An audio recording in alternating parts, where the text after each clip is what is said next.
by GfK and the German Development Agency. So part of the workshops, before interviewers came, we gave them practice interviews. To go out, do 5 interviews. Then at the end of the workshop, we sent them out again, and with the same questionnaire, different respondents, and we could then see and measure how much their performance had improved during the workshop. And the topic of the survey was how people in Nairobi assess the security situation. Now, there are some limitations to it. We don't claim that the data are very representative. There wasn't much of quota control, but still, the opinions that emerge are very interesting, and I hope you find them so. Okay. Now, our pilot workshop was done in July last year, 2013, and Westgate attack happened on September 21st. Since the next workshop was in November, we could actually see how people in Nairobi have changed their opinions on security. In this presentation, I'll show results of 2 more workshops in January and February. As a matter of fact, we have another one in May, June, and there will be a final one in July. This is a map based on the first wave of the survey, just to show you, even though it's not formally representative, a lot of Nairobi was covered. Okay? And you can see, even though people live very widespread, but they congregate to central business district to work. Okay. All right, now I'll take you through some of the findings. First, we asked for a general assessment of security in Nairobi. There, it seems to be improving very, very slightly, and not much of an impact can be seen. Yes. But when we asked a bit further, from July to November, we see that insecurity doesn't seem to be increasing anymore. Rather, respondents now say it's generally bad. And you can see in November, terror risk was just 4% in July. In November, it shot up to 22, went to 18 in January, and then people obviously started to feel too well again. People have short memories, and already in February it was back. Okay, terrorism is no problem, but that was all before this market bombing and the Thika Road bombings. So we see more of that maybe next year. Again, you can see the sharp increase. Security is worse from July to November. But again, that peters out a bit, and people feel a bit more safe. All right. I don't need the text charts. I've already talked too much. Okay, now activities, of course, these are not related to terrorism or Westgate. But on a scale from 1 to 5, the safest activity is still walking in the city during the daytime. Walking in the city at night, considered dangerous, and that hasn't really changed. Now, what steps should be taken to improve security? develop a competent and accountable police force. That was so in July. But you see, it steadily goes down. People are losing their confidence in the police, if they ever had any.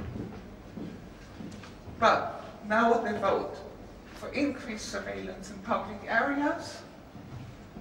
Also interesting, improve intelligence service and border controls, and involve the public in security issues. That may be some reflection of the president's Nyumba Kumi policy, but the public feel they should be taken seriously. I don't need that.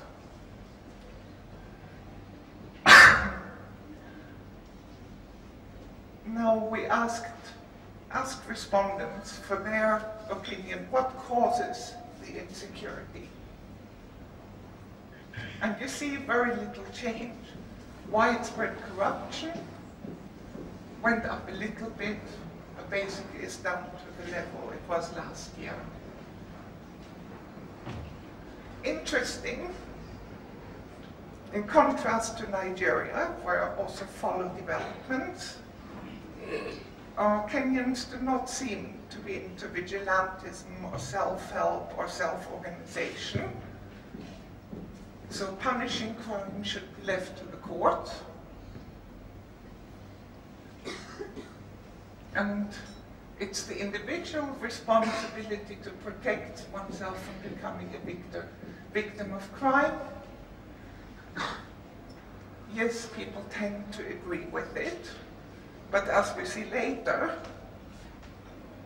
it's more like a general and very vague intent.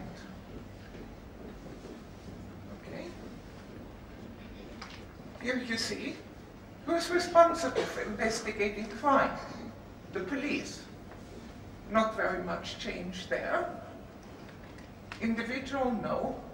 Business owners, no. Responding to in-progress burglaries or carjackings, again, police.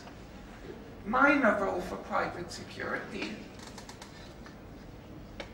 Protecting against break-ins and carjackings, again, police. And just a very marginal role for the individual. Personal protection for politicians and government officials, even though at a lower level, but still very important, the police. But here now you find a role which is actually increasing for private security firms. Discouraging petty thieves and pickpockets. Again, about 2/3 of the police. And it's the one thing where the individual is important. Don't provoke it, do something about it.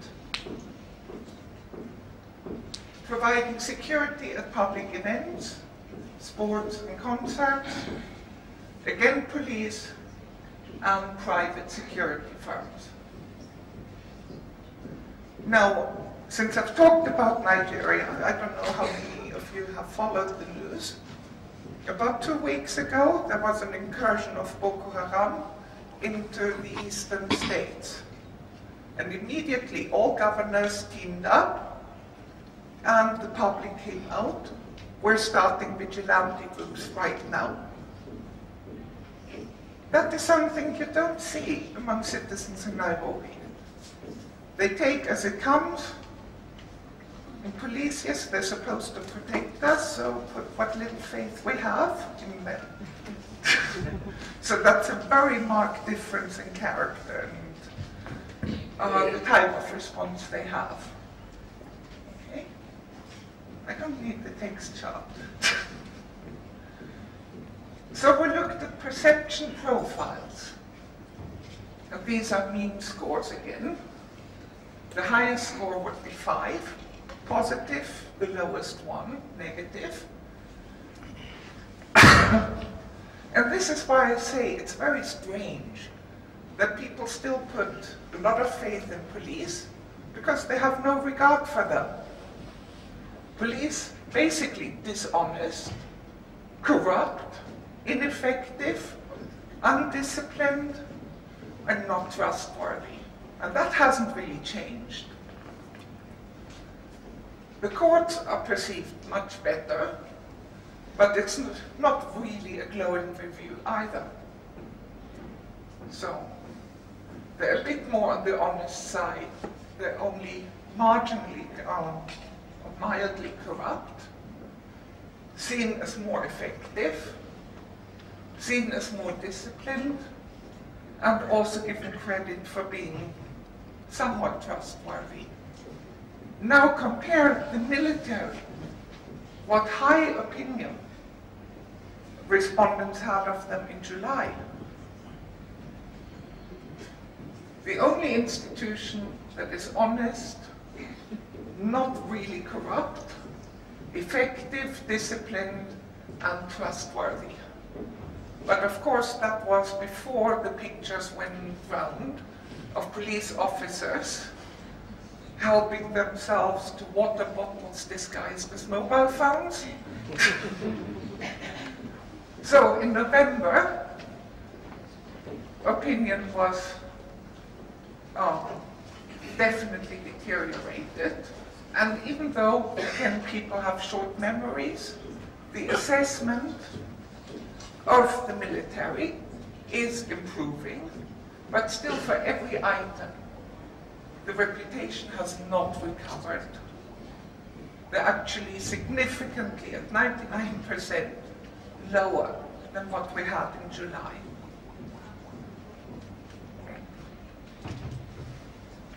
Don't need that. Now, comparing Nairobi with other towns and cities, some of them European, some of them other African cities. And here we're just showing mean scores, net scores, positive or better, minus negative. Hooray, we beat Lagos. But that's about it, and we're better than Kisumu. Every other city is much better than Nairobi. Okay? Most secure cities, Washington, London, New York. So it seems like people in Nairobi are not very secure. They'd rather be somewhere else. Okay? And which cities have worse security? Lagos. Not entirely sure, because nowadays when I'm in Lagos, I'm not really worried about carjackings or Kisumu, Mombasa, and Joburg are considered worse than Nairobi.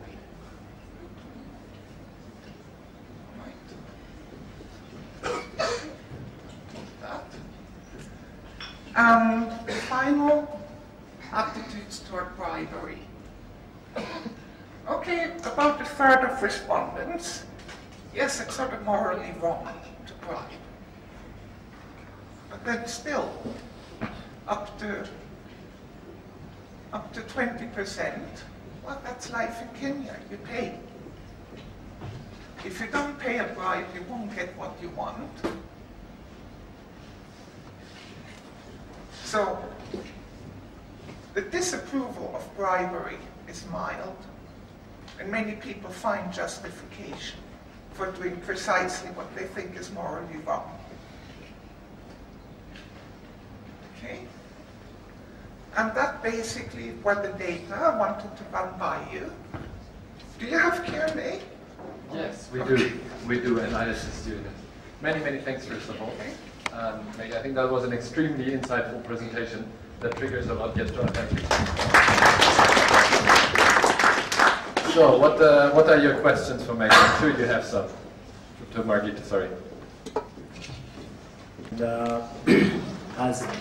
As a marketing fraternity, we are trying to see how we can brand the whole security issue to bring the citizens to be more involved in the issues to do with security. So these are very good information, and I think we'll interact with you further after this. But it's very good, it catches the situation. All right, thank you. Have you considered a press release? It's actually your data, Jasper. Okay. Yes. I'm surprised about Kisumu. There's not been any, how would I say, bomb blast there or anything. Why do you think they score that low? Explanation that would emerge from the data, but I would suspect that for most people in Nairobi, Mombasa is so much closer than Kisumu. Kisumu is sort of far off, Wild West, can't feel safe there. But that's just my own speculation. I think it might also have to do with the fact that it's perceived secure, that perceived as safe by the rest of the world. The city has one of the highest murder rates in the world, so I'm not sure that it's quite a true representation of actual security in the places that can be settled away. What's the total sample for running this study, and where did you run it? Which regions of Kenya?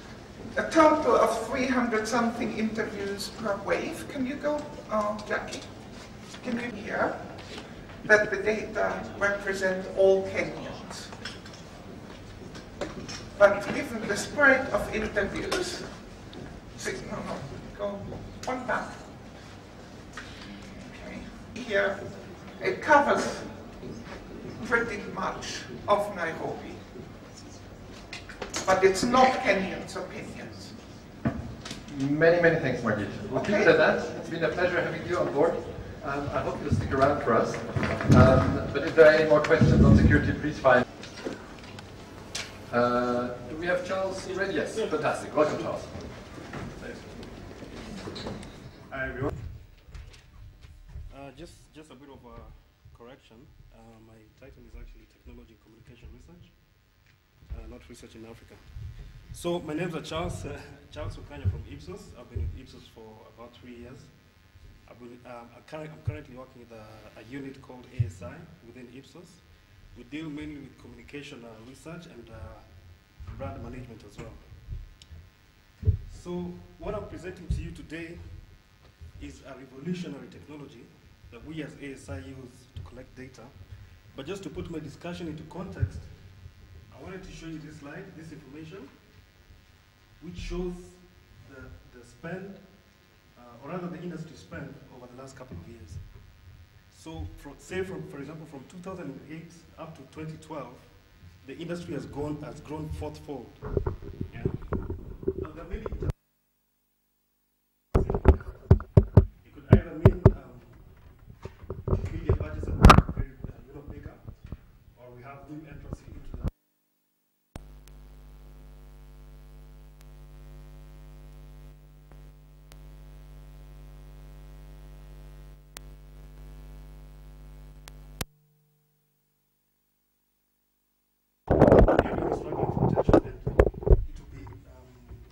Naive for us to think that this struggle for attention is the same within categories.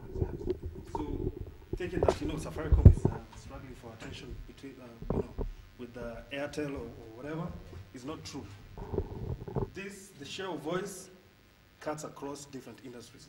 Telcos are competing with beverages, with financial companies, and all that. So, out of this, marketing and sales teams have become, or rather, are in a very precarious situation in that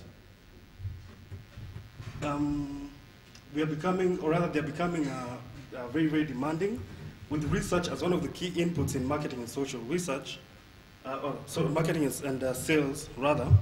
This pressure is trickling down to us as researchers. In this room, just about 70% of us are researchers, yeah? And I'm sure we've come across situations whereby, a client calls you and they want results like yesterday. Yeah? This is not to mean that clients are nasty, but the situation calls for it, rather. Yeah? Maybe they need to launch a tactical campaign, or, they have deadlines or targets to meet and all that. whatever the case, there's a situation that needs to be handled. Okay? So a couple of years ago, back in the US, there's a company called Dial Smith that came up with a device which is called, the perception analyzer. It was a palm top, the size of, say, a palm top, with wires connected to a central hub, picking responses across an audience such as yourselves. Over the years, the device evolved and became much smaller. It actually became wireless a couple of years later. And based on this concept, across time, we have come up with so say for example with most of the devices that we have, whether it's computers or laptops or cell phones, they're becoming much smaller and more efficient. Now that the technology is actually with us, it is a device the size of a matchstick, or rather matchbox. Yeah, it evolved all the way from the big laptops that we had a couple of years ago, and this is what we have now. Now, what I'll do is I'll take just about 5 minutes to demonstrate how it works. I've distributed 25 LEDs at the judges. It's not intentional. But this is just to show you how it works and how it improves on reliability and timing. Okay? Yeah? I just ask you a question and then respond based on your corresponding answer. Okay?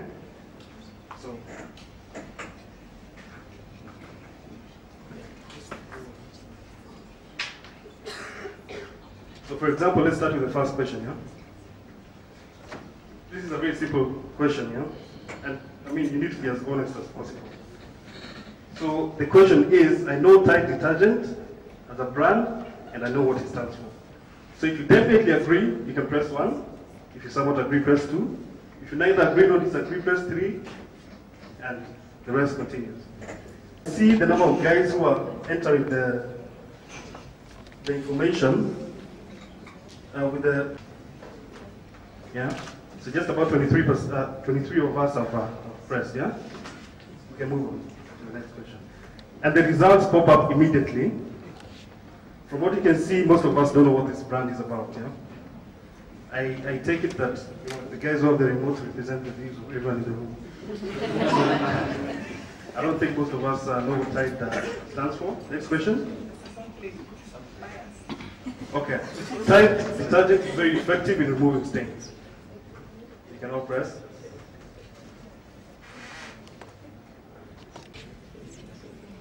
We have no opinions. Most of us neither agree nor disagree. Okay? The next question is, how likely are you to buy Tide, or rather buy and try Tide for your next washing?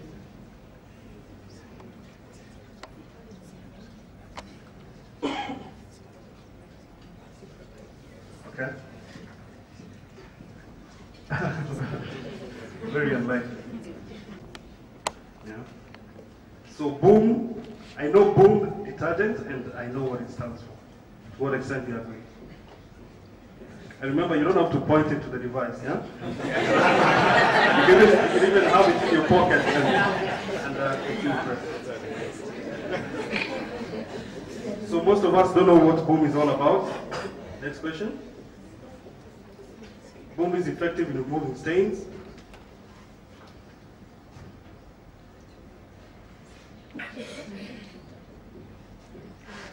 Okay, next question.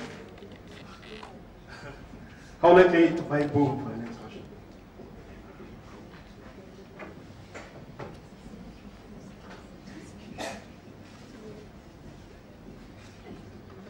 Okay. Very unlikely. I don't know if it's because most of us are gents.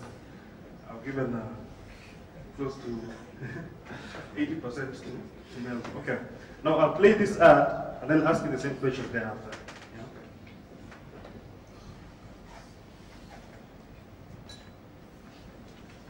Just 1 second. It needs some audio.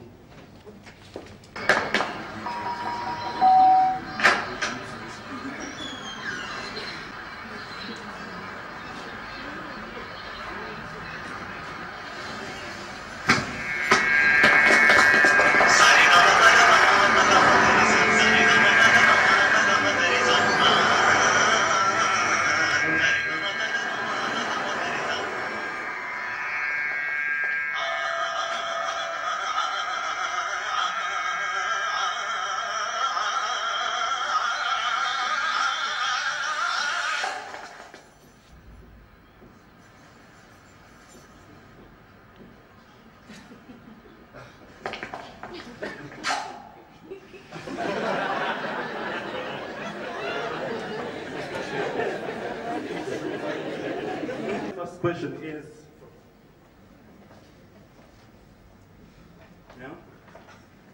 I know Tide detergent, and I know what it stands for.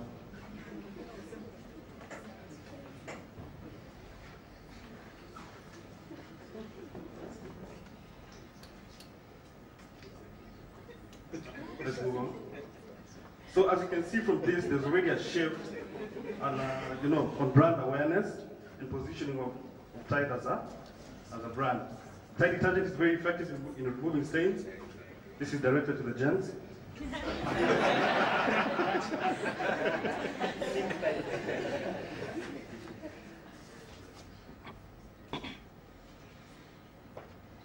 Okay. Yeah, most of us agree. Tide detergent, sorry, how likely are you to buy it for your next washing?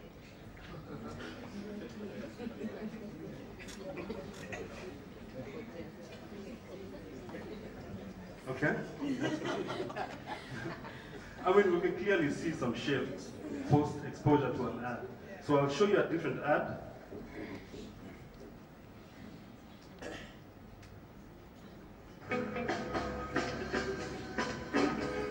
Hello there, people. I'm Mole Mamtuguzi. Today I'm giving you a brief tour of my backstage. And here are my musicians. And this is where our costumes are prepared. Me and my band have to look good. And for that, only the best will do.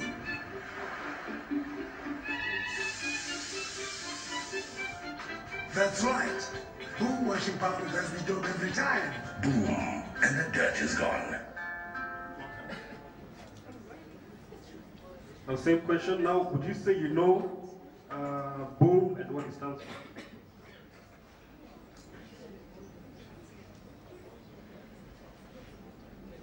Okay, next question. All right. Boom is very effective in removing stains.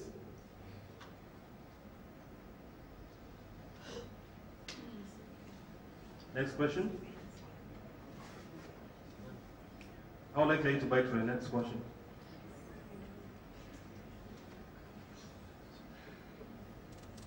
And then from here, we try to make forced comparisons between the two ads which I just showed you.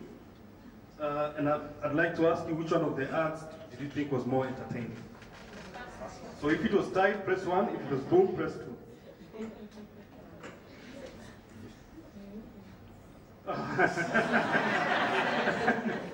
Okay. Which one was more confusing?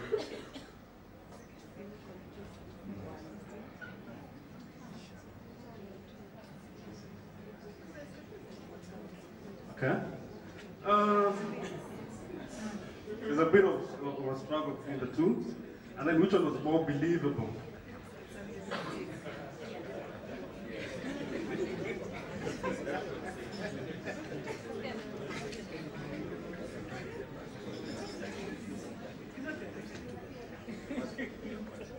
Okay.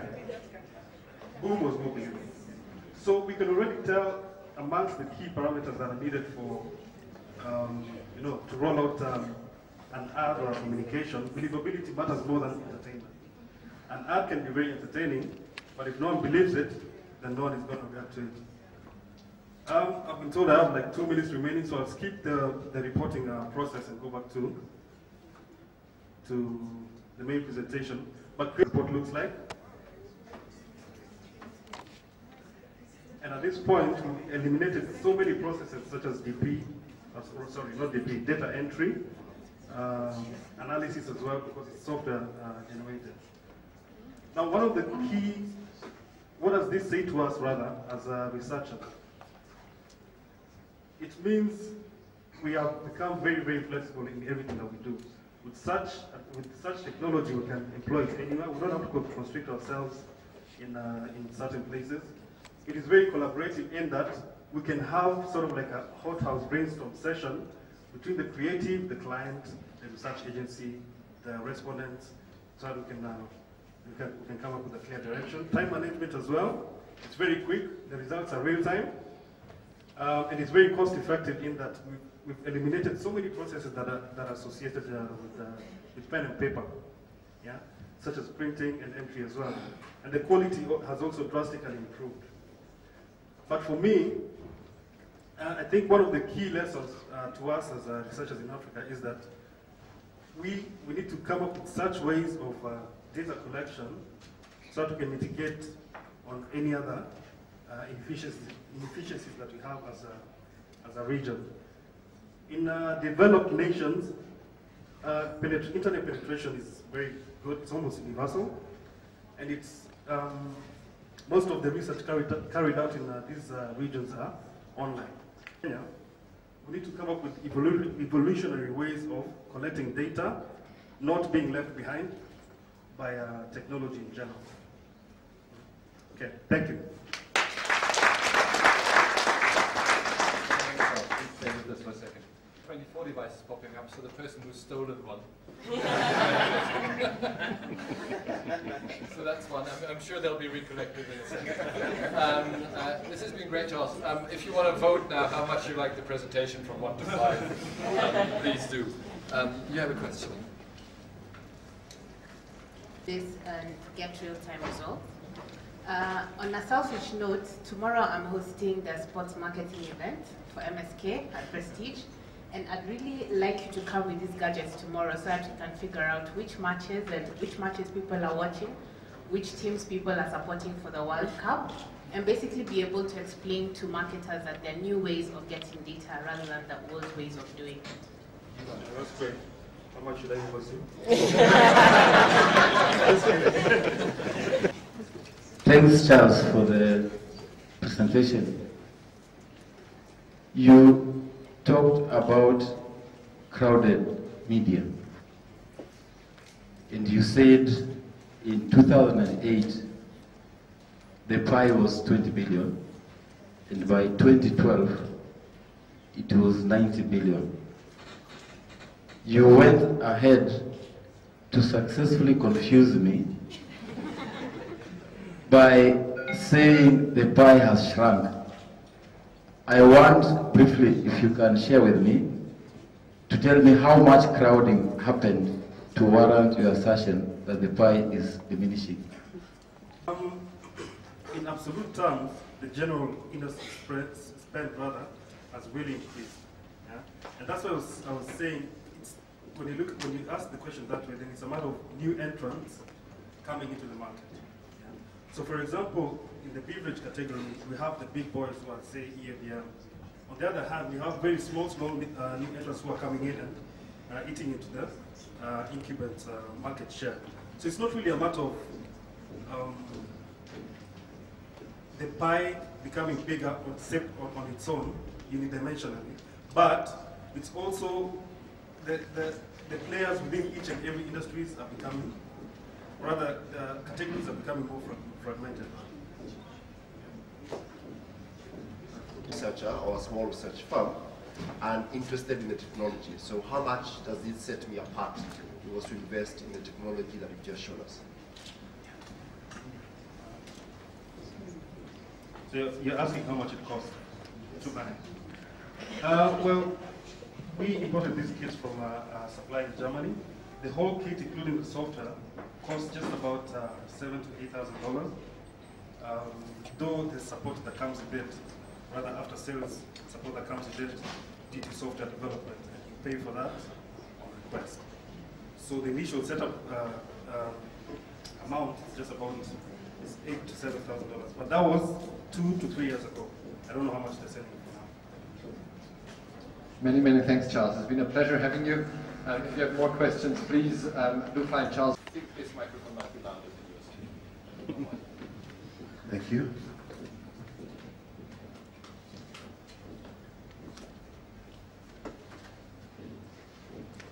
Yeah, still morning, so I say good morning. Good morning. Thank you for this opportunity to present my paper this morning to such a wonderful crowd.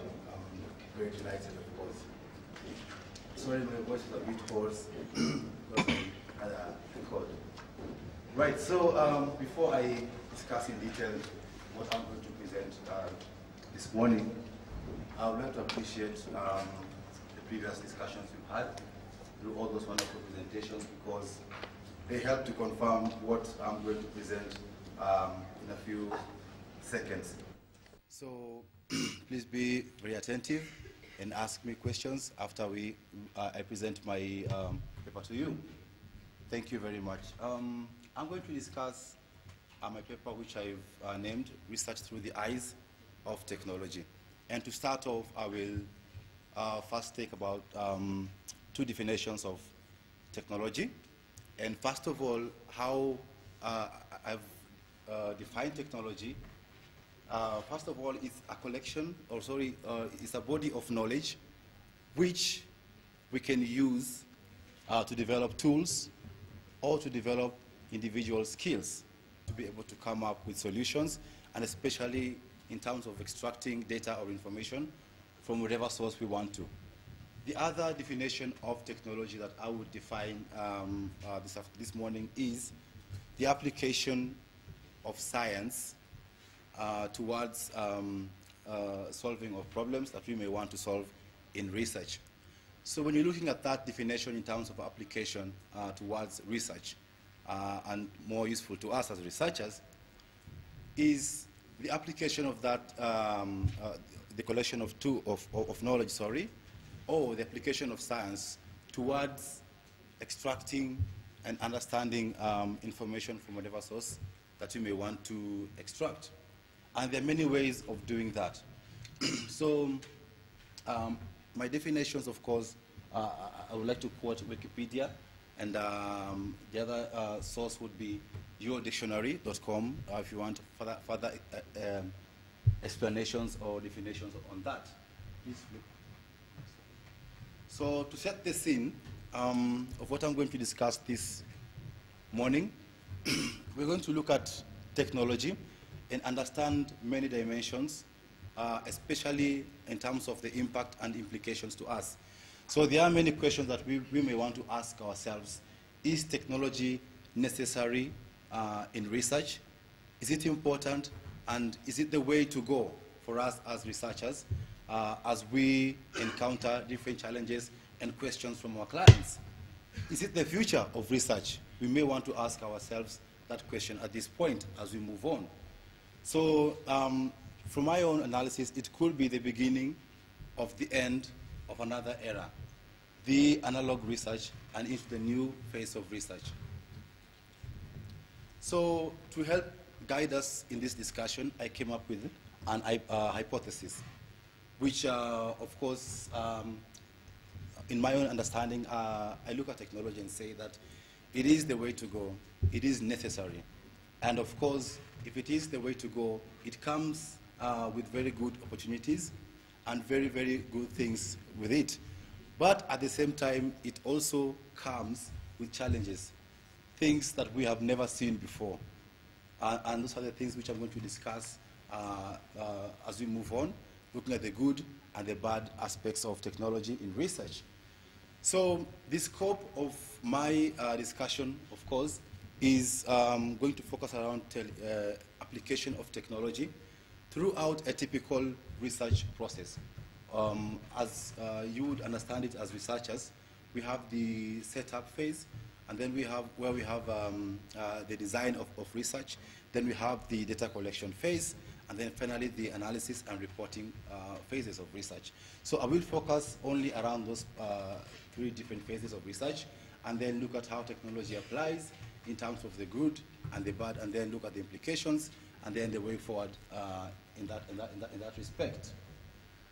So the objective, of course, is to uncover the progress or the current status of the application of technology, where we are, and then we look at the opportunities and the challenges as well.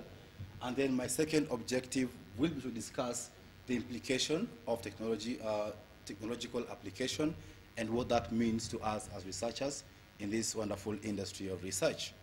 To come up with the findings, and first of all, there was desk research, and then the other was our stakeholder consultations. Of course, I spoke to people in IT, people in information, IT and technological aspects of research applications, guys in data entry, of course, and analysis to understand some of the new progresses which they have encountered, challenges, and so on and so forth. So you'll come to see that later on. So to move into the findings of the research, first looking at the application of technology in setup. One thing that is coming up very, very clearly is the use of multidisciplinary teams, which I've called the multi-D team. The multidisciplinary team involves different guys in different specific practice areas. You will have on board during your research design an expert probably in online platforms, especially when you looking at social media analytics. You would have an expert probably in statistical applications, and especially with the use of technology around geocoding and geofencing. You would have your normal other experts like a statistician on board, and probably a specific person with an interest in that particular study, especially in the line of the client's industry, probably an economist, or maybe someone with expertise in fast-moving consumer goods. So we'll note that nowadays there are particular types of respondents that are more available online than anywhere else if you want to speak to them. And therefore the need of having special teams to help you with figuring out how you will target your respondents and how you're going to engage them for maximum extraction of knowledge from them. The bad thing with having a multi-dimensional team is, a multidisciplinary team, sorry, is that they are very, very costly to hire and to maintain. Of course, to have a specialist in online techniques, like online social media analytics, having someone with blogging analysis techniques is very, very hard to hire and maintain in an organization. Therefore, the cost is very, very high at that particular stage. So looking at data collection, please flip to the next slide. The good thing now with the application of technology in data collection, of course, like we all know, there are so many techniques that have evolved, like Kapi, Kawi, Kati, Kakdas, ethnography, and so on and so forth, which I know most of us have been able to interact with. And these are very, very wonderful techniques, of course, highly interactive with visualization abilities, which we can quickly use to analyze our information, like what my brother from Ipsos just demonstrated here. Very, very interactive and easy to understand and easy